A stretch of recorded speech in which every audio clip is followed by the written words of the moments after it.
the last minutes before freedom. It was the night on 14th August 1947. The clock was moving towards midnight, and millions of people across India were waiting for the moment they had dreamed of for generations. For years, India had struggled against the British rule. Many had marched into protests, gone to prisons, and even made great sacrifices for freedom. Then, as the clock struck 12 midnight, India entered 15th August 1947, the day of independence. In New Delhi, the Constituent Assembly gathered for a historic session.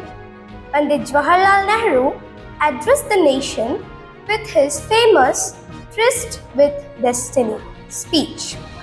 It was a moment filled with pride and hope. After a long struggle, India was finally free. But freedom doesn't only mean celebrations. It also meant that now India had to begin building its own future. During that historic period, another powerful symbol of the new India stood proudly before the nation, the Tiranga. India's national flag had been adopted by the Constituent Assembly on 22nd July 1947. At the historic session around independence, Hansa Mehta, a member of the Constituent Assembly, presented the national flag on behalf of the women of India. It was a meaningful moment because women had also played an important role in India's freedom struggle.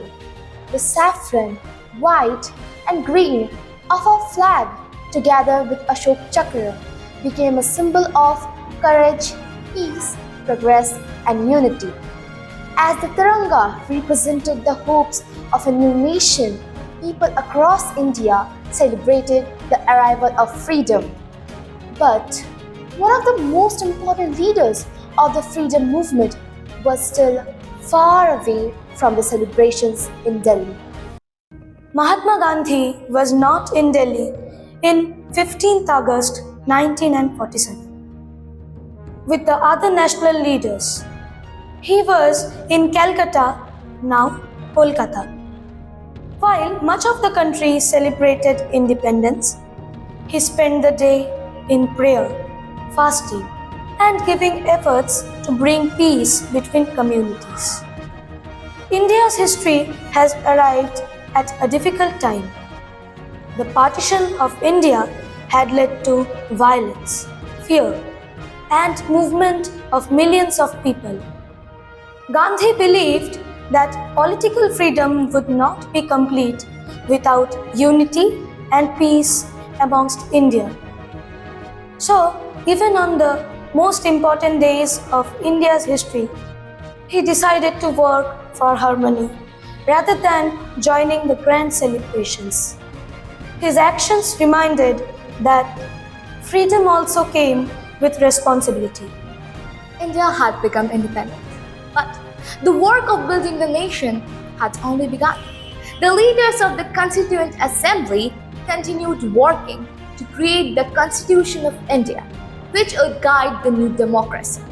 Even the Jana Gana Mana, which we proudly sing today, had not yet been officially adopted as the national anthem of India on 15th August 1947. It became India's national anthem officially on 24th January 1950. After 2 days, on 26th January 1950, the constitution came into effect and India became a republic. So, 15th August 1947 was not the end of the story. It was the beginning of one. A story of freedom, unity, democracy, and responsibilities. The generations before us fought to give India freedom. And today, it's our responsibility to respect that freedom, protect our country's unity, and help India to move forward. Their struggles gave us free India. What we do with that freedom is now up to us.